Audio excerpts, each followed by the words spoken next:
The official story was that they just walked away. 5 steelworkers in 1948, gone from their lunch break, supposedly lured by better jobs, and leaving their families in disgrace. For 22 years, Robert Thomas's grandfather was a ghost, a man who abandoned his family. But when a state crew blasting open a collapsed iron mine finds a single, rusty lunch pail lid marked with his grandfather's employee number, 1906, a forgotten story of union busting and corporate greed begins to surface, suggesting the 5 men didn't walk away. They were silenced.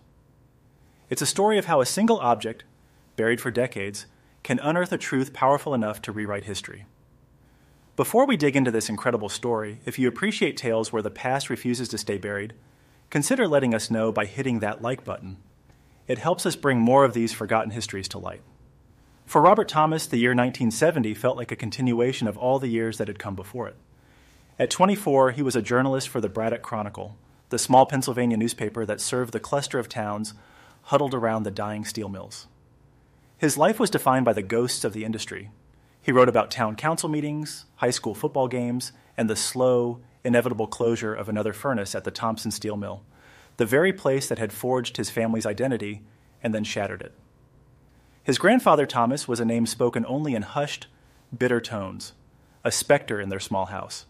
He was the man who left, the man who chose some unknown future over his wife and son. Robert's grandmother, a woman whose spirit had been corroded by decades of shame and unanswered questions, never spoke of her husband with anything but a quiet, simmering anger. The story had been drilled into Robert since childhood. Thomas and 4 of his workmates, Matthew, Mark, John, and David, had finished their lunch, set down their empty pails, and simply walked out of the mill gates, never to be seen again. They abandoned their families, their town, their lives. That was the story. It was simple, cruel, and accepted as fact. The call came on a Tuesday afternoon, the air in the newspaper office thick with the smell of ink and stale coffee. It was the county sheriff. "Robert, got something you might want to see. Your newspaper hat. Not your family one, but you should probably come anyway." The sheriff was a man of few words, and his tone was oddly serious. A state reclamation crew is working up on North Ridge. Sealing the old iron mines, they found something. Robert imagined a piece of old mining equipment, maybe some relics from 100 years ago. He drove his beat-up sedan up the winding dirt road, the skeleton of the Thompson steel mill looming in the valley below. The reclamation site was a chaotic scene of heavy machinery and hard-hatted workers. The sheriff met him at the yellow tape line, his face grim. "They were blasting away the rockfall from the entrance to the old number 4 shaft," he said, leading Robert toward a cleared area. "It's been sealed by a collapse since before I was born. When the dust settled, one of the crew saw this." On a portable table inside a clear plastic bag sat a round, rusty piece of metal. It was the lid of a lunch pail, the kind his grandmother kept in the attic. It was dented and caked in decades of dirt, but through the grime, stamped into the metal, were 4 numbers, 1906. Robert stared, his breath catching in his throat. He didn't need to cross-reference a company file. He didn't need to ask. That number was as much a part of his family's story as their last name. It was his grandfather's employee number. He had seen it on old pay stubs his grandmother kept in a locked box. "That's my grandfather's," Robert whispered, the words feeling foreign and heavy. The sheriff nodded slowly. "We thought so. Found just inside the blast zone, like it was sitting right at the entrance when the mine collapsed." Robert looked from the rusty lid to the dark, gaping maw of the mine shaft. His grandfather hadn't just walked away. A piece of him had been left here, buried under a mountain of rock and time, just a few miles from the mill he had supposedly abandoned. The simple, cruel story had just been blown wide open.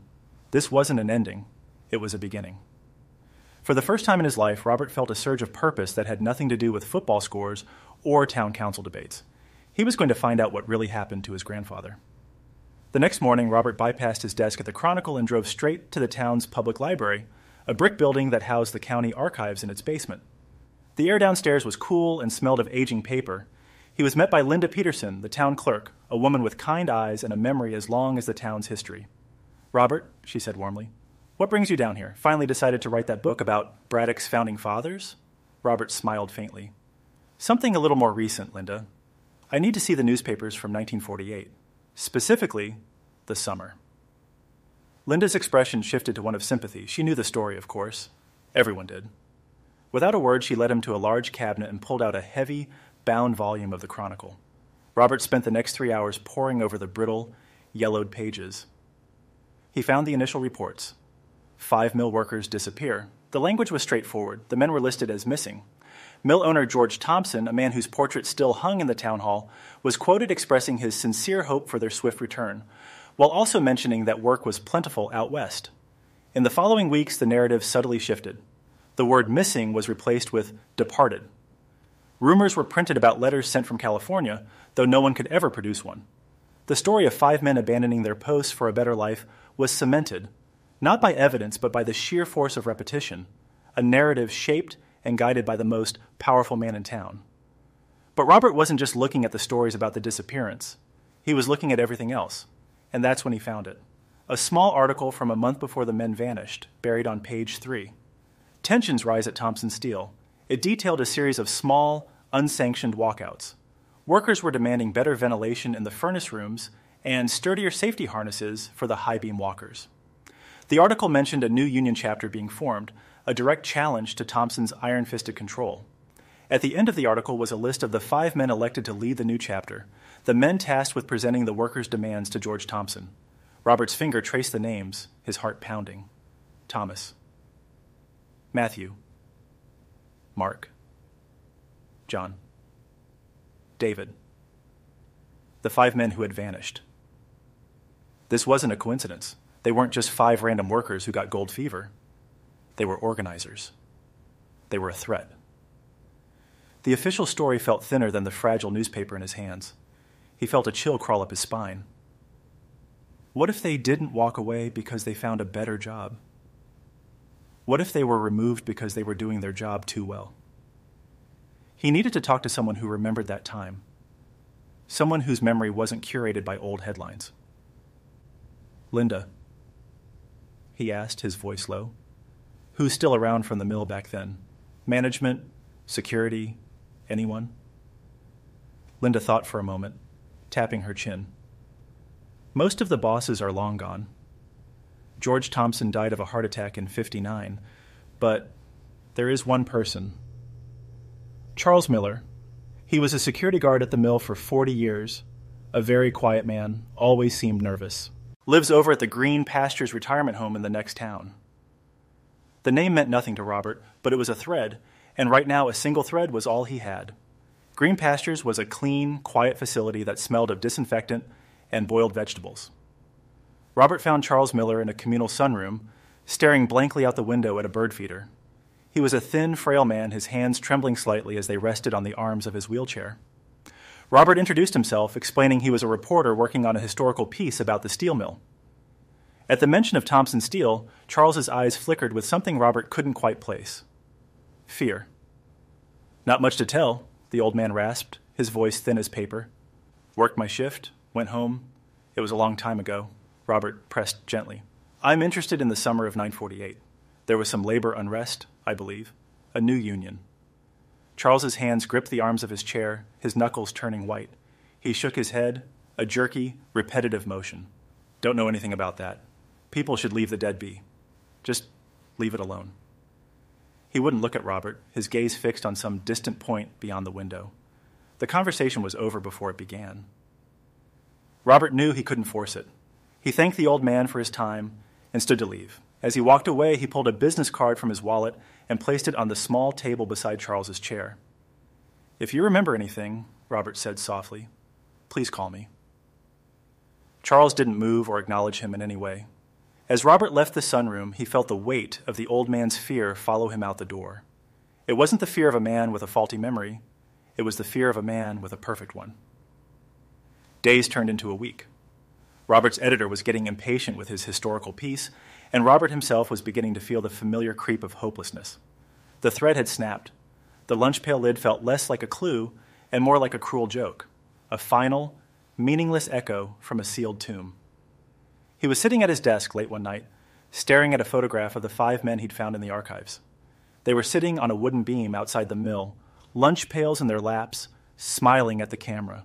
They looked strong, vital, and completely unaware of how little time they had left. The phone on his desk rang, startling him. He picked it up. Hello? A shaky, frail voice answered. Mr. Thomas, it's Charles Miller, from the home. Robert sat bolt upright. Mr. Miller, are you all right? There was a long pause, filled with the sound of shallow, ragged breathing. No, the old man finally whispered. I ain't been all right for 22 years. I can't carry it no more. Can you meet me? Somewhere quiet. They met on a bench in a small, deserted park as dusk settled over the valley. Charles Miller looked even smaller and more fragile than he had at the home. He clutched a thin blanket around his shoulders, shivering despite the mild evening air. He'll come for me, Charles whispered, his eyes darting around the empty park. His ghost. I see him sometimes at night. Whose ghost, Charles? Robert asked gently. Thompson's, he breathed. George Thompson. For the next hour, in a halting, broken voice, the story that had been buried for 22 years finally came unearthed. Charles had been a young guard back in 1948, with a wife and a sick child at home. He couldn't afford to lose his job. He described the fury in George Thompson's eyes when the 5 union men formally presented their list of demands. A strike was imminent, and it would have cost Thompson a fortune. He called them a disease, Charles said, his voice trembling, said you have to cut out a disease before it spreads. On that final day, Thompson told the 5 men he was ready to negotiate. He couldn't be seen talking to them at the mill, he claimed. It would look like he was caving. He told them to meet him at the entrance to the old Northridge mine after their lunch shift. It was private. They could talk freely there. He ordered me to go up there ahead of time, Charles continued, his eyes welling with tears. Said I was to make sure no one else was around. Just to stand watch. Charles watched as Thomas and the other 4 men walked up the path to the mine, their faces hopeful. They thought they were about to win a victory for their fellow workers. They walked right into the dark entrance of the mine to wait for Thompson. A few minutes later, Thompson and his foreman appeared, but they didn't go in. Instead, they carried wooden crates. Dynamite. I knew then, Charles sobbed, burying his face in his hands. I knew what he was going to do. I tried to say something, but he looked at me, and he said he knew where my little girl went to school. He told me to walk down the hill and not look back. Charles did as he was told. He was halfway down the path when the explosion rocked the entire ridge, sending a shower of rock and dust into the air. He didn't have to look back. He knew that the mine and the 5 men inside it were gone. He saw the lunch pail lid, Thomas's, sitting on the ground where the blast had thrown it, a single, silent witness. The next day, George Thompson announced that the men had walked off the job, and the story was born. Robert sat in stunned silence, the sound of the old man's quiet sobs filling the twilight air. He had the truth. It was more monstrous than he could have ever imagined. He gently placed a hand on the old man's shoulder. You have to tell the police this, Charles. You have to make it right. Charles looked up, his face a mask of grief and terror. He'll kill me, he whispered. Thompson is dead, Charles, Robert said softly. He died years ago. He can't hurt you anymore. A look of slow, dawning realization crossed the old man's face. The fear that had held him captive for 2 decades began to recede, replaced by a flicker of resolve. He nodded. Okay, he said, his voice barely audible. Okay. With a sworn recorded confession from Charles Miller, the state police had everything they needed.